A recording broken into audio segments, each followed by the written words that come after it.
Bonjour à tous et je suis très heureux de vous retrouver pour une nouvelle vidéo. J'ai déjà sorti 2 vidéos concernant 8 pépites marocaines prometteuses. Et bah écoutez, étant donné qu'il y en a plein, on est reparti pour une nouvelle vidéo à ce sujet. Et du coup, vous allez voir qu'aujourd'hui, les joueurs que j'ai sélectionnés sont très intéressants. Juste avant qu'on commence avec cette vidéo, si ce n'est pas fait, je t'invite à t'abonner, à liker et à commenter cette vidéo. Également activer la cloche des notifications pour pas louper les prochaines vidéos. Et je te remercie pour m'aider à atteindre au plus vite les 10 000 abonnés.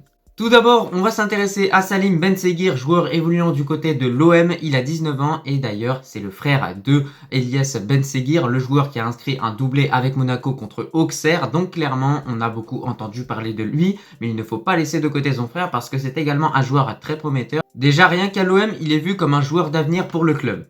Au niveau de ses statistiques, je pense que c'est pas intéressant de revenir dessus étant donné qu'il a marqué très peu de buts et délivré très peu de passes décisives. En revanche, première mauvaise nouvelle pour nous en tant que Marocains, Salim Benseghir a déjà joué avec les jeunes de la France. Sinon, pour réellement décrire ce joueur-là, on a vraiment un joueur qui est ailier gauche, qui a un petit gabarit, qui est vraiment vif, qui est bon dans les petits espaces, qui a vraiment beaucoup de qualité de percussion et de dribble. Bien sûr que oui, il pourrait nous être utile. Est-ce que Salim Benseghir est un joueur prometteur? Et bien selon moi quand même, je pense qu'on peut admettre que ce joueur-là est prometteur à partir du moment où il arrivera à être convoqué tous les week-ends avec les A, c'est-à-dire qu'il sera sur le banc, peut-être qu'il aura ce rôle de super sub justement, et s'il délivre des bonnes performances en Ligue 1, vraisemblablement il pourrait avoir ce rôle-là et monter petit à petit en grade du côté de l'OM, en tout cas c'est ce qu'on lui souhaite. On s'est intéressé à Salim Benseghir, un joueur qui peut devenir prometteur s'il arrive à s'imposer du côté de l'OM. Là maintenant, on va s'intéresser à un joueur qui est confirmé, Brahim Diaz. Alors on le connaît bien parce qu'il y a ce fameux dossier. On ne sait pas à l'heure actuelle s'il va choisir l'Espagne ou le Maroc pour la suite de sa carrière internationale. En tout cas, il y a quelque chose qui est sûr, c'est que du côté de l'Espagne, il n'est pas beaucoup convoqué. Donc bien évidemment, dans le doute, on va en parler parce que vraisemblablement, il est dans les plans de Walid Regragui. Je pense qu'en tant que Marocain, si on arrive à avoir un joueur comme Brahim Diaz, clairement, on aura tapé un gros coup. À l'heure actuelle, je vais pas vous mentir, j'ai zéro information par rapport à ce dossier-là, donc je sais pas ce que ça va donner, mais en tout cas, ça se trouve, ce sera dans un an qu'il rejoindra le Maroc pour disputer la CAN ou peut-être la Coupe du Monde 2026, mais en tout cas, c'est un joueur d'avenir dans tous les cas. Désormais, si on s'intéresse de plus près à Brahim Diaz, bien évidemment, c'est un joueur qui regorge de qualité, il est bon en dribble, il est très rapide au niveau des accélérations, c'est un joueur qui est capable d'être efficace. C'est souvent un problème que l'on rencontre lors de certains matchs en équipe nationale, cette fameuse efficacité devant les buts. Et sincèrement, c'est un joueur qui pourrait peut-être apporter ça au poste de numéro 10. Et moi, je trouve que c'est peut-être le numéro 10 qu'il nous faudrait, même si on l'a vu durant ce mondial, on n'a pas réellement besoin de numéro 10 étant donné qu'on joue en 4-3-3. Mais au vu des performances qu'il sort avec l'AC Milan et l'expérience qu'il a engrangée durant plusieurs années, parce qu'il a également joué du côté du Real Madrid, c'est un joueur qui est très prometteur. Et c'est pour ça qu'on doit vraiment pas lâcher l'affaire dans ce dossier contre l'Espagne. Et en tout cas, on doit essayer d'obtenir Brahim Diaz parce que derrière, je pense que ses performances sont bonnes, mais pas suffisantes pour qu'il soit sélectionné en équipe espagnole. Donc du coup, il pourrait prendre le Maroc comme choix de dépit, mais en quelque sorte, avec la grande Coupe du Monde qu'on a réalisée, on a éliminé l'Espagne. Je suis désolé, aujourd'hui, le Maroc est une meilleure équipe que l'Espagne. Et en tout cas, on espère que cette demi-finale que l'on a pu arracher lors de cette Coupe du Monde 2022 va inciter Brahim Diaz à s'engager avec le Maroc, mais également d'autres joueurs qui hésiteraient à rejoindre notre équipe nationale. On a parlé de Salim Benseghir et de Brahim Diaz, des joueurs qui sont assez connus de façon générale par le public marocain. Et là, on va s'intéresser à un joueur qui est très peu connu, mais qui sincèrement a tout pour devenir vraiment un joueur prometteur avec notre équipe nationale. C'est tout simplement Hossam Sahraoui, joueur évoluant du côté de la Norvège, en tout cas à Vålerenga, je sais pas si ça se prononce comme ça. Il a 21 ans, il joue au poste d'ailier gauche, il a un petit gabarit, c'est un joueur qui en 29 matchs en 2022 a inscrit 6 buts et délivré 4 passes décisives, donc ça reste des statistiques plutôt satisfaisantes pour un ailier. Sam Sahraoui, qui est pourtant peu connu, est vraiment un joueur qui possède de nombreuses qualités, il est très vif et ça je pense que c'est sa principale qualité, mais surtout ce que j'ai remarqué lorsque j'ai regardé des compiles de lui un petit peu avec son club en Norvège, et ce que j'ai remarqué c'est qu'il peut vraiment impacter beaucoup une équipe positivement, offensivement, parce que c'est un joueur qui s'arrête pas, qui court partout, qui va centrer à droite, qui va centrer à gauche. Il est également polyvalent, mais ça je l'ai pas dit avant.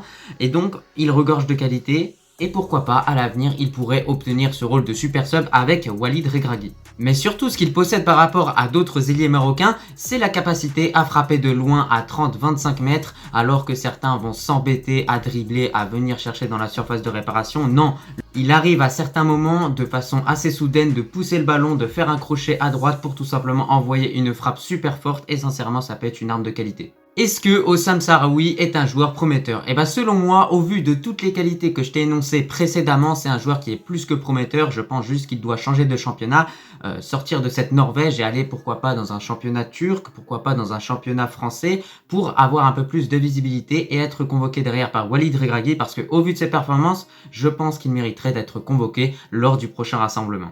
On s'est intéressé à Hossam Sahraoui, joueur que je ne connaissais pas avant de tourner cette vidéo. Et bah de nouveau, je vais m'intéresser à un joueur que je ne connaissais pas avant de tourner cette vidéo, Marvel. Et bah écoutez, on parle pas du truc de film, mais tout simplement le joueur du Real Madrid qui évolue avec les jeunes. Il a 19 ans, il joue avec le Real Madrid Castilla et c'est un joueur qui est né à Casablanca. Et c'est pour cela qu'on peut se poser la question, qu'on peut se dire, est-ce qu'il va jouer avec le Maroc à l'avenir ?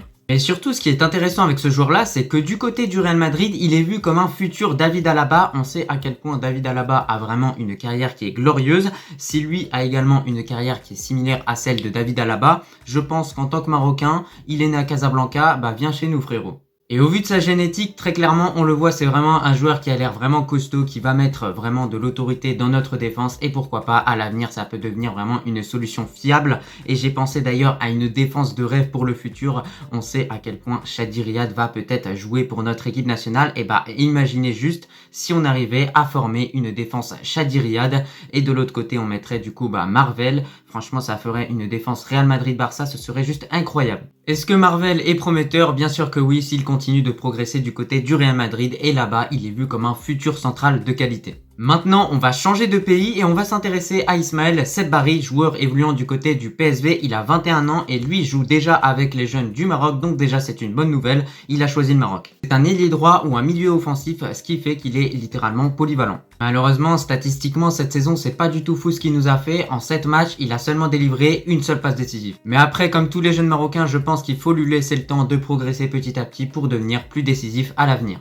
D'ailleurs, par rapport à ce joueur-là, petite anecdote, il a déjà joué avec notre équipe nationale, et là je parle de l'équipe A, je parle pas des jeunes, tout simplement lors d'un match contre Madagascar, c'était il y a quelques mois justement, Walid Regragui commençait à faire ses premiers préparatifs pour ce mondial, et il a joué quelques minutes durant ce match-là. Et je l'ai pas précisé, mais bien évidemment, ce match-là, on n'y avait pas accès, étant donné qu'il était à huis clos. Du coup, en conclusion, par rapport à Ismaël Sebbarri, est-ce que c'est un joueur prometteur ou non? Moi je pense qu'on pourra dire qu'il est prometteur à partir du moment où il se sera imposé en tant qu'individualité dans cette équipe du PSV et il deviendra un peu plus décisif. Dans la continuité, on va s'intéresser à Sofiane Diop. Et alors là, c'est un petit peu le même cas de figure que Brahim Diaz. On ne sait toujours pas quel pays il va choisir. Pour l'instant, il évolue du côté des jeunes de la France. Mais il faut savoir que c'est un joueur qui a 3 origines. Il est sénégalais, il est marocain et il est né en France. Donc bien évidemment, le choix est complexe pour lui. Mais sinon, il a 22 ans, il évolue du côté de l'OGC Nice. Et bien évidemment, il joue au poste de milieu offensif. En tout cas, c'est un joueur qui regorge de qualité. Techniquement, il est vraiment très à l'aise. Je pense qu'il peut apporter vraiment un plus à notre équipe nationale en tant que titulaire ou bien en tant que remplaçant. On verra comment ça va évoluer dans les prochaines années, mais on espère qu'en conclusion, il va quand même choisir le Maroc et vraisemblablement, je pense qu'avec ce qui est en train de se profiler pour lui, petit à petit, il va commencer à réfléchir et à faire ce choix-là. Et avec cette grande Coupe du Monde 2022 que le Maroc vient de réaliser, je pense que c'est un argument de valeur pour attirer Sofiane Diop. Mais que ce soit avec le Sénégal, le Maroc ou bien la France, je pense que c'est un joueur qui a un avenir glorieux devant lui. On va encore une fois changer de pays et là on va s'intéresser à un joueur que encore une fois je ne connaissais pas avant de tourner cette vidéo, Adam Aznou, joueur évoluant du côté du Bayern. Il a 16 ans et il évolue avec les jeunes du Bayern, donc je crois bien que c'est les U17. Je connais pas beaucoup ce joueur là, mais je pense que quand même dans les années à venir c'est un joueur qui va progresser avec cette équipe bavaroise, donc bien évidemment je pense qu'il mérite d'être mentionné dans cette vidéo. Et son premier objectif va être bien évidemment d'être convoqué le plus de fois avec les A et pour l'instant je peux pas vous dire s'il est prometteur ou non.